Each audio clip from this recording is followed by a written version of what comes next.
Hi, Kathryn here with Handmade by circleartdesigns. Today on my work table, I am working on Project 4 from the June Bargain Bead Box. I'm listing it under the on my work table because not only will I be using things from the June Bargain Bead Box, but I will also be using some things from my own stash and from previous Bargain Bead Box that have gone into my own stash. So let's get started. So as I turn my eyes to the mat, I see my beautiful mat called Simply Grateful. And I want you to know, after the events of Saturday, and if you live in the United States, I'm sure you know what those are. As I was doing my Bible study and having my quiet time, I was thinking about how quickly life changes. And the reading for this day was the 10 virgins and the Lord coming, or the bridegroom coming, and 9 of the 10 were not ready. And I was reminded of a saying my grandfather used to say, live every day as if it were your last. So do I live every day for the Lord? I pray so. How about you? What are you simply grateful for today? I am truly simply grateful for that reminder that my days aren't counted on being there, but my Lord knows every day. All right, I'm putting my pen in and I'm ready, so let's get started. Look at these beautiful faceted Carnelian 10 millimeter beads. Aren't those lovely? This is from the June Bargain Bead Box, and I just love the color of this. They're an orangey brown, and they are just stunning. Next, also from the June Bargain Bead Box, are these beautiful tabletop cut beads in a 6 millimeter, and they're called Orange Coral. They have an orangey brown to them as well, and they are going to pair beautifully with the carnelian that I just showed you. Now, I'm sorry, I decided I should turn on my light because I only had the one light on and it wasn't very bright. But with the other light also comes a shadow if I'm not careful. So, up next, let me see. Okay, this is some copper chain that came from a Bargain Bead Box last year. I used part of it and the rest of it I saved, and I'm going to use that for this project. Again, from the Bargain Bead Box, and these are still in Bead Box Bargain. They are a 4-petal bead cap in the bronze, antique bronze, and they're 8 millimeter, and you can find them up on their website. I made sure the chain is no longer there, but these are. So I am using a mixture of gold and bronze and copper for this, and this is a antique bronze medallion. It also came from a Bargain Bead Box last year, and I really didn't know what to do with it, and so I just put it in my stash, but it's going to be really lovely for this piece. All right, let's move some things out of the way so I can finish showing you these. These I got from Hobby Lobby, and they are 2.5 inch eye pins in the antique copper, and so I will be using those for this project.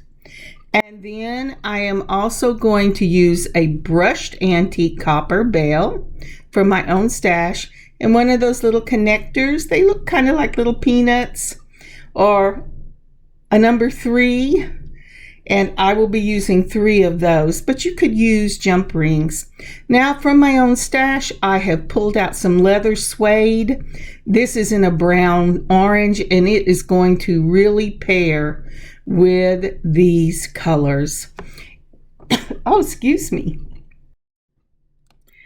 Again, from my own stash, I have pulled some end caps. These are for my leather. They are in gold. So as I said, I will be using copper, antique bronze, which these spacer balls are, and the gold will go on my leather.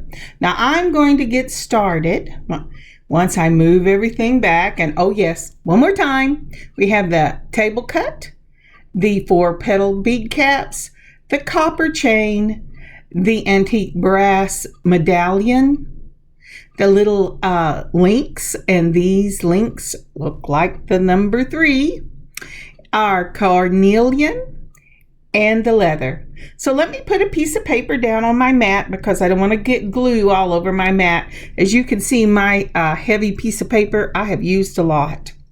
Now, I'm not worried about the length as long as I have enough leather, because in the end, I will be clipping it once I finish the bead part of the necklace to make a 30-inch necklace. But right now, I want to go ahead and get the end caps on this leather. So I'm going to use Gorilla Glue and Super Glue. I learned this from doing crafts.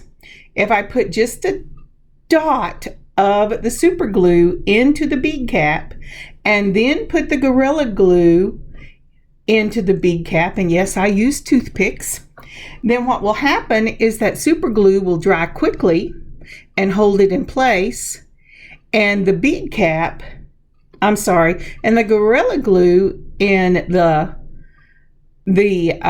cap, the end cap, I lost the word, will end up drying and really holding it secure. So let's go ahead and let's get our drop of super glue in there. And it doesn't really matter which one you put in first. You just want the super glue not to be covered up so that it will catch that leather. So if you're going to put it in first, rub it around the edge, put your Gorilla Glue in. If you're going to put it in second, put the Gorilla Glue all the way down and then rub the super glue around the inside edge. Now I've got that on both ends of the leather. I've set it to one side to dry.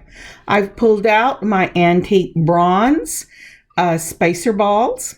I'm going to put those out, peel up some eye pins, and get my carnelian 10 millimeters, my 6 millimeter tabletop cut, and the bead caps. We're going to start with a spacer ball, then the bead cap, then the carnelian, then a bead cap, and a spacer ball. And let's see if I can hit that hole. Yes, sometimes my glasses just decide they're not going to work, but they hate it whenever I put magnifiers over them even more. So again, spacer ball, bead cap, carnelian, bead cap, and spacer ball. I'm going to do 4 of these. I haven't decided at this point whether I'm going to use 3, 4, or 5 of them. At the finished product, because of the length I wanted, I ended up only using 3 of these. But I think I made 4, and I only used 3 on each side. So what I did was I put them back with the carnelian beads so that I have those if I want to do dangle earrings at some point. I do have some chandeliers that I have and put aside to make with a earring video that would go lovely with this. But for right now, I'm doing just the necklace. So after we do spacer ball, bead cap, carnelian, bead cap, spacer ball, and I go ahead and I put them all out. This is for one side of the necklace. The pendant will hang in the center. I'm using my loopers, and I'm sorry my hands have fallen off. I can see my needle, but my hands have fallen off. There we go. I guess I chased them and put them back on. Okay. So I put it across the looper. The little eye pin goes, and there's a little hole on the far side. You butt the spacer ball right up against the jaws of that looper to make it tight. Then you mash it down, making sure that the loop will be in the same plane. And then you push it slightly back so it will make a question mark.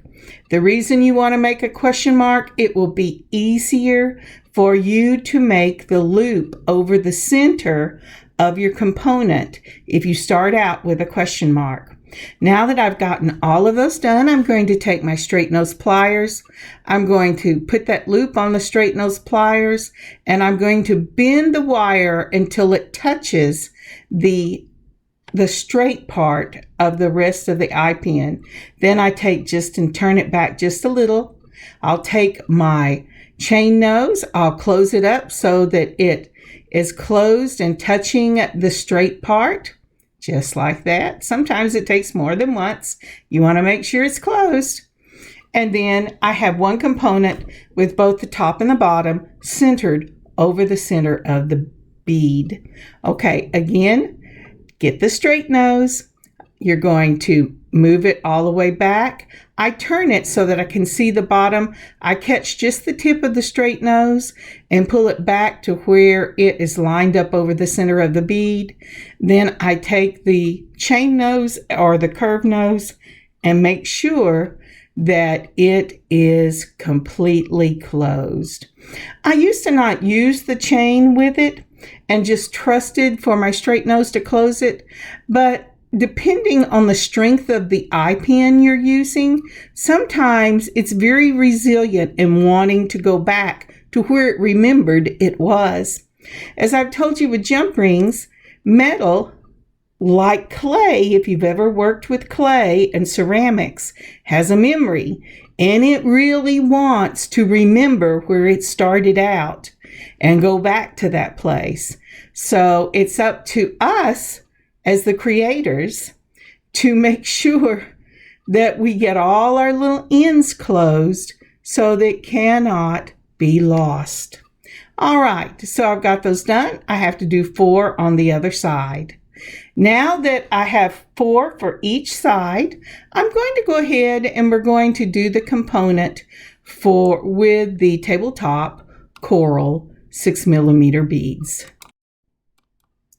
Alrighty, now for these, using those same eye pins, I'm taking one of the antique brass right there, the tabletop, and a brass. These will be much smaller components. I really love this style. I thought about adding something to it, but the simplicity of these small little components are so lovely. So it is a spacer ball, a tabletop, and a spacer ball. Now for this one, I'm going to do 5. It really depends on how much of the beaded section of your necklace you want and how much leather you want to incorporate into it. So I go ahead, I'd rather make a couple too many than have to stop and remake them again. And so that's what I'm doing right now. Now, once we get all of these done, we're going to take our looper again and we're going to make the loops for this one. So while we're putting these together, would you take a moment and pause this and hit like and leave a comment for this video? And if you haven't subscribed, would you please subscribe and click the bell, the notification bell, and that way you'll be notified when we add new stuff. And one more thing, if you could share this, it will really help get this video out before people. Thank you so much. I really do appreciate it. So using the looper, again, I am putting it across the jaws at the front, making the eye pin go through the hole. I'm sorry, my hands have fallen down. There we go. Okay, so once you get it through, put it right up against the edge of the jaws, mash it. Once it's smashed and you've broken it, turn it back so that you make that question mark. And then you're going to take your straight nose pliers and your chain nose, and you're going to use your straight nose pliers to close your eye pins, just like that. Turn it around so you can see the back. Put the tips right up against the bottom. pull it back so it makes a U, and then close it off with your chain nose or your your curved nose pliers. Sometimes it gives you a little bit of a problem and you have to do it a couple times, but there I'm putting it right at the back at the edge of the bead so that I can make the question mark again once I've closed it, and that will set it off and make it just perfect. I love using my loopers. But now, if you were not going to use loopers, if you were just going to use these straight nose pliers, what you would do is you would take about the width or half the width of your pointer finger.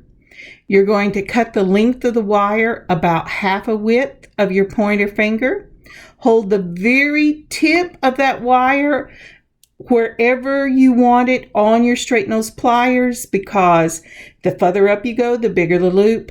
And then with tiny turns, you're going to turn that circle until it touches the end of it, making sure that you adjust it where it will sit in the middle of the bead, and then close it up with your chain nose or your curved nose pliers.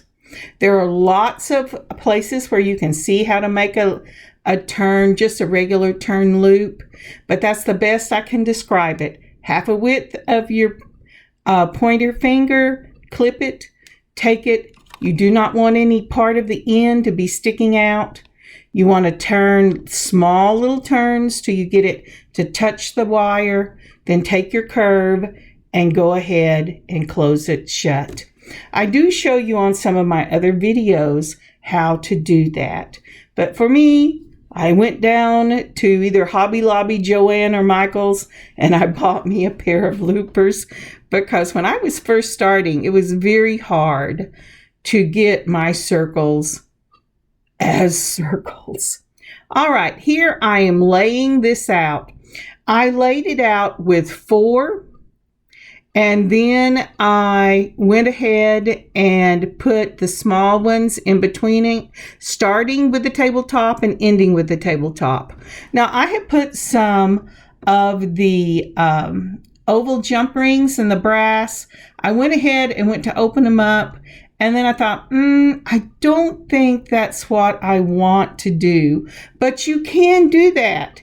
And if I was using any other kind of chain, this is how I would do it. I would put it with the jump rings.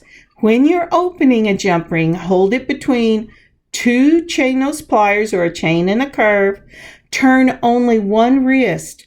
Leave the other wrist steady. That way you don't give the wire more memory to try to remember. Because remember, if you pull it apart, at some point it's going to want to pull apart. So what I decided to do is I remembered that this copper chain, when I used it last time, it opens up. It looks soldered together, but it is not. It opens up just like a jump ring. So I took it between 2 and opened up one of the rings. That's because I like the size of this chain, and I didn't have any ovals that were the smaller size, only the medium. Once I open it up, I closed it just the same. I hope my hands go up. Now I'm taking, and I counted 3. So 1 is the one that I put my component on. Then I opened up the 3rd one. I'm putting on my other component, and I'm closing it up so that I have 3 links between each component. And I'm trying very carefully to grab these. Every time I use something this small, I always wish I had those real thin chain nose pliers with the pretty little heads on them, but I don't. Okay, one more time. I'm grabbing it between 2. I am looking for the flat side of the chain. This chain has a tail, and the tail is the flat side is where you want to open it. So that's what I'm looking for. And I drop it sometimes. Now, the other thing that I did and I haven't noticed it, and I don't notice it for quite a ways. I was just lucky till about halfway through.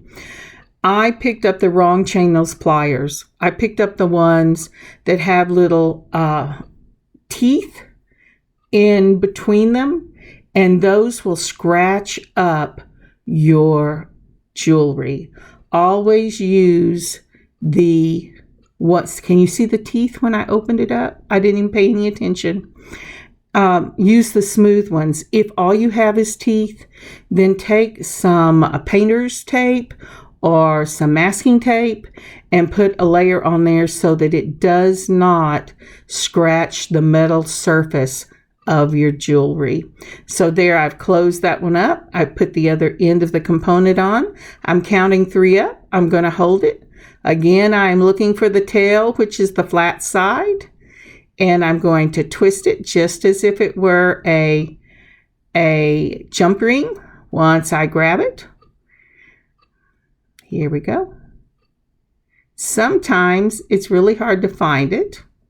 I will not lie about that. But there it was, and it opened. So now I'm going to take one of the tabletops. I'm going to put it on.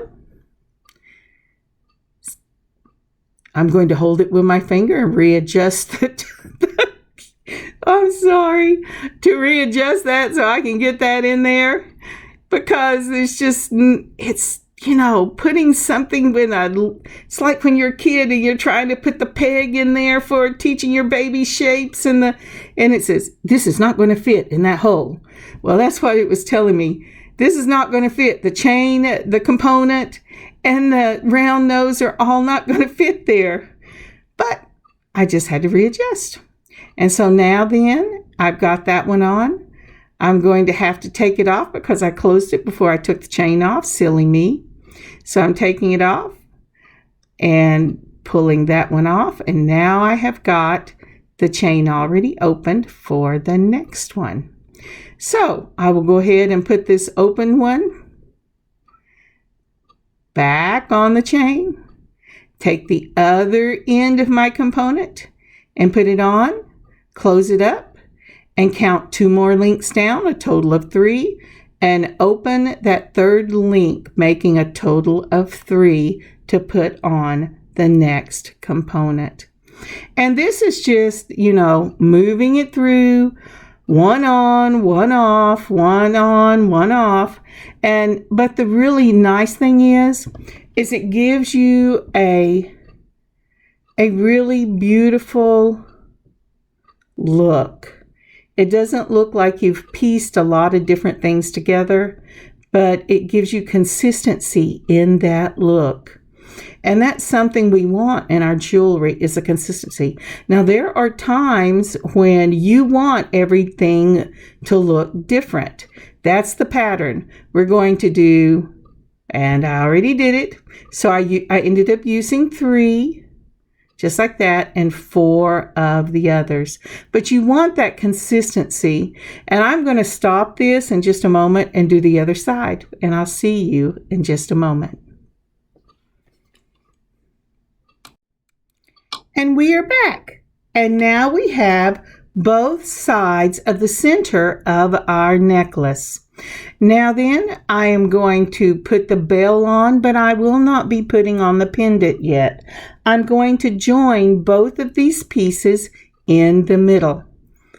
So, now then, I am opening up, just like we've done for both sides. I'm opening up one of the links in this chain. And I am going to count out 6. Once I get the component on one side on here. I'm having a little trouble with this one. Oh, and this is the one I believe, yeah, it's the one that I scratched it and I went, what was I thinking? So I got my others. Okay, so we're going to open this up very carefully, maybe.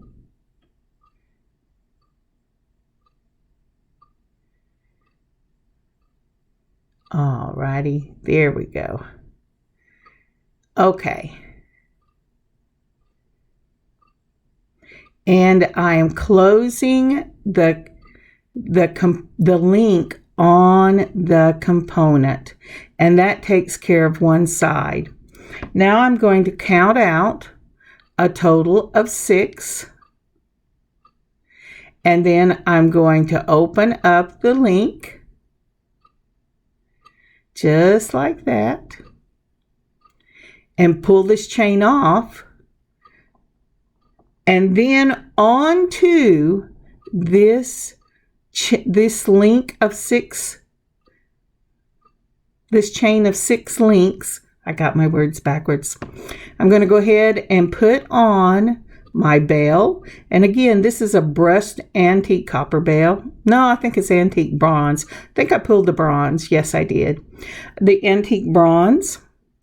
And then I'm going to very carefully pull that open one back up, and I'm going to put it on the end of the chain, and I'm going to take the other side of the center of the necklace, put it on, and close up that link just like that.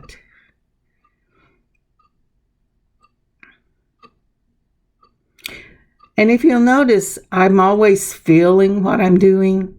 If you're new to this channel, what I say is, if you will take your fingertip and touch where you're trying to close it, if it feels rough, it is not closed. And they're very deceptive. It can look from overhead like it's closed. It can look from one side like it's closed. But if you flip it and look at the other way, it won't be. So always feel them. Now then, I am going to join the ends of my leather that we put the leather caps on those, and I've got that dry. So with these little links, the little peanut links, you close one end with your chain nose or curved nose pliers, and you put that in one end of your necklace. Then you open it up and you put that end cap on, and you close it up again, and it'll end up looking like a figure 8, just like that. And that one's closed. Now then, we're going to do the same thing on the other side. First, put the peanut or the little link into your component and close it up. It has to completely come in contact with the metal. Then once you've got that done, put it onto your end cap, close it up, and that secures your necklace together, and it's really cute. All right, I could stop right here. I could not cut anything off. I could have not put on the bell, and it would be just a lovely long hanging necklace. But I love pendants. So the next thing I'm going to do is I'm going to attach my pendant, and I'm using these same links. So I put one end on the bell, and I'm closing it up just like that so that it is completely closed. Then I'm putting my pendant on and closing it up just like that. It makes that figure 8, and I know this medallion is secured onto my necklace. Now, isn't that pretty? I just love this. It is so pretty.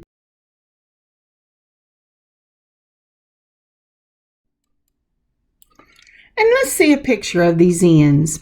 So what I did was I measured the beaded part once I've got, well, actually I measured the whole necklace once I got the beads and the leather together. I wanted a 30-inch necklace.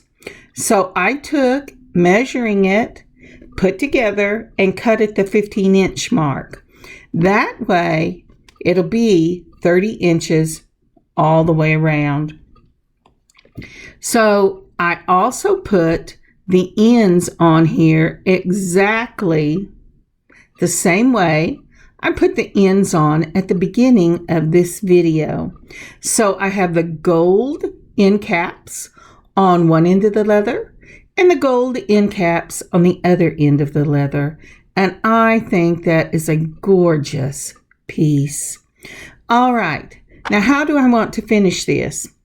Because this is a 30-inch necklace, I am only going to put a clasp, a lobster claw clasp, and a jump ring on to finish this up. So let's get started.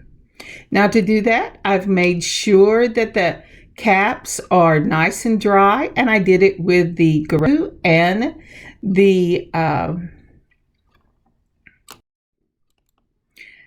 sorry to pause for a minute. Okay, the Gorilla Glue and the super glue, and and let it dry. So now to put on the lobster claw, I just put on a jump ring, and then I made sure my lobster claw closed. Then I'm closing the jump ring up, and the lobster claw is on one side of my necklace. Now then, if I wanted to, I could make this lobster claw go directly into the cap on the other end of the leather. Boy, I must be getting tired. I'm sorry. Okay, so I could do that, but I'm going to go ahead and put a jump ring on this leather cap, and I will close it into the jump ring instead of into the cap itself. I just like the look of that better, but you don't have to, because this has a big enough circle on the end of it that the lobster claw could go directly into the other side. But then I'm going to close it up, and this piece will be finished. Isn't that amazing? I hate it when I get towards the end and my words start slurring because I want to be finished, and I'm excited because I'm going to get to upload it to show you. And that's part of the problem. But isn't that pretty? I just love it. And I told you that brown orange would go beautiful with the orangey brown. The difference is the leather has a little more brown in it than orange, and the beads have a little more orange in them than brown, but they are just beautiful, and they set off the antique copper and the antique brass. They are just gorgeous. 30 inches again for the finished product, and this piece will be up in the shop at circleartdesigns.net. Now let me finish messing with this. I'll take some pictures and I'll show you at the end of the video. If you heard a ding ding, that was my phone. It was telling me I have a message from somebody. I thought I had put it on silent. Sorry about that.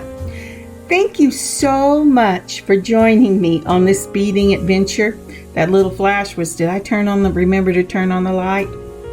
I have really had a great time designing and making this piece. It is so important not to throw away your bits and bobs, because you never know when you can use them in a piece and make a stunning piece of jewelry. I hope you have an amazing beading adventure of your own, that you're having a great week, and I will see you next time. God bless. Kathryn, Handmade by Circle Art Designs.